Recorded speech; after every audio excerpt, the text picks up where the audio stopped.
Hello and welcome to Star Wars Fits. Today I'm going to talk about Star Wars Visions Episode 9, Akakiri. The episode opens with an image of a damaged B-Wing starfighter descending into the planet's surface. Several equine creatures bearing masked riders ride across the landscape. Near the downed starship, the Jedi Zubaki makes his stand against the riders, cutting down several of the riders with his blue lightsaber, overcome by a past trauma which descends upon him like a headache. Zubaki is beaten and overpowered by the masked riders. However, the masked riders are driven away by a rain of arrows. Zubaki sees three figures standing on a plateau before he slips into unconsciousness. Later, Zubaki awakens and accosts one of the rescuers, Kamachi. Kamachi tells him that they are trying to help him. A female named Princess Misa, who is one of the three rescuers, addresses Zubaki. Misa knows Zubaki. Zubaki says that he came after hearing what happened to Misa's father. Zubaki is surprised to know that a Sith has been hiding among the royal family and asks the princess why she is carrying a bow, and he assumes that she doesn't have plans to fight. Misa asks Zubaki why he came. Zubaki replies that Mazago is a Sith Lord and that it is impossible to defeat her alone. He asks to come with Misa. The following day, Zubaki accompanies Misa and her two male guides, Kamachi and Senzu, who travel on equine creatures. Misa tells her guides that Zubaki is a Jedi who helped them 5 years ago when they were attacked by Oroki. The bald Kamachi is surprised that a Jedi traveled all the way to their planet all by himself. Misa explains that she is in exile and cannot get close to the palace. Kamachi knows all the back roads in and out of the palace through the canyon, while Senzu has connections making them both essential to his journey. Kamachi warns the enemy is searching for them. They continue traveling for several days across the desert, river, rain, and forest. They eventually reach a village. Kamachi warns that they are surrounded and that there is no way out. Zubaki finds a path across the mountains. Kamachi and Senzu counsel against going through the mountain route, since they believe that the place is sacred to the gods and that nobody who has traveled there has ever returned. Zubaki says they have no choice. As an incentive, Misa offers to pay them 300 credits. Kamachi proposes 500 credits and she accepts the deal. Misa realizes that Kamachi is missing and wants to go back and find him. Senzu advises against it, believing it is his destiny to die and that this is divine punishment. Zubaki disagrees with the idea of predestination and rides off to find Kamachi. Later, a celebration takes place at a village.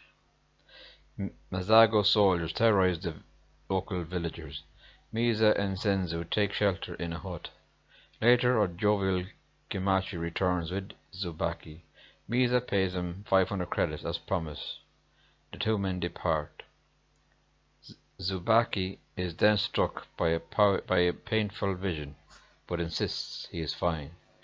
In a flashback, Misa chats with a younger Zubaki, who tells her that her father is making a fuss that his princess has disappeared. Misa says he is just overreacting. Zubaki says that he would like to, but he is working. Misa asks if this is Jedi work.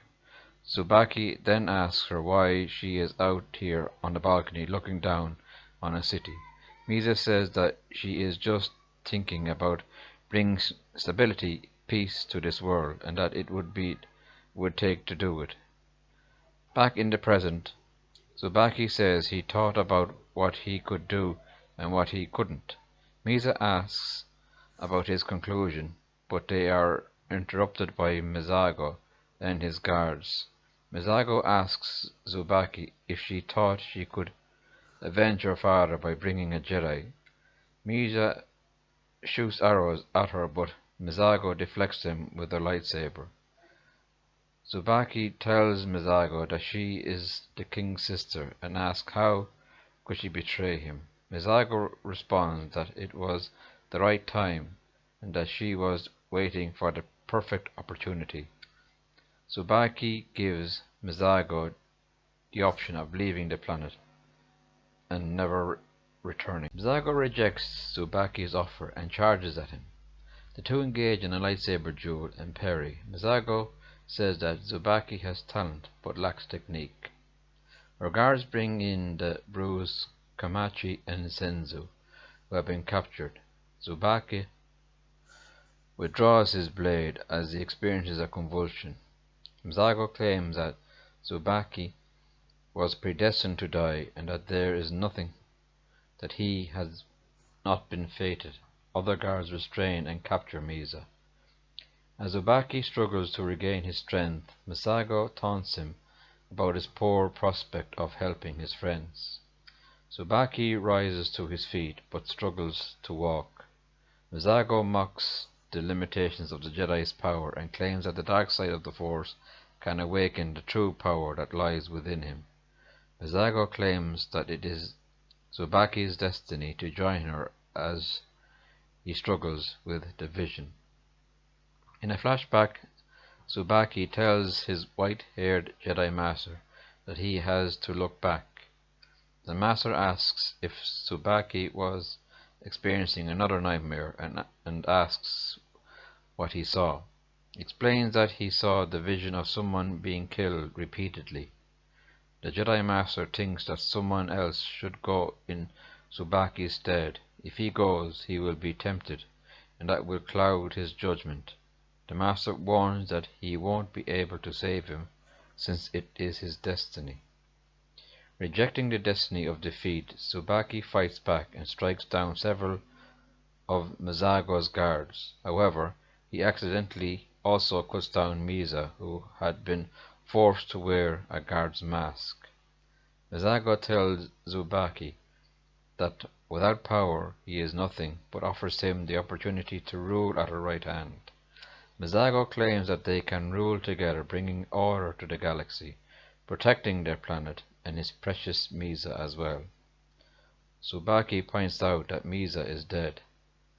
Mizago offers to help Tsubaki save Misa together. Considering her offer, Tsubaki submits to Mizago and tells his new master to help him save her. She extends a hand and together they heal Misa. As Tsubaki rises, Misa asks what he has done. Tsubaki replies that he did what had to be done. Mizago invites her new apprentice to follow him into a building. Before entering, Tsubaki raises his hood. Misa watches in shock and despair as Tsubaki and Mizago depart in a Star Destroyer. Amidst chanting, the episode ends. This episode was okay, and I gave it a 3 out of 5. The characters of Kamachi and Senzu were a bit annoying, but you do get characters like that in Japanese anime. The action sequence was a bit short, and the surprise of him turning to the dark side to save the princess was interesting. Makes you wonder, would Luke have done the same thing? Let me know what you think in the comments below. Please click like, share and subscribe to my channel. Until the next time, may the Force be with you.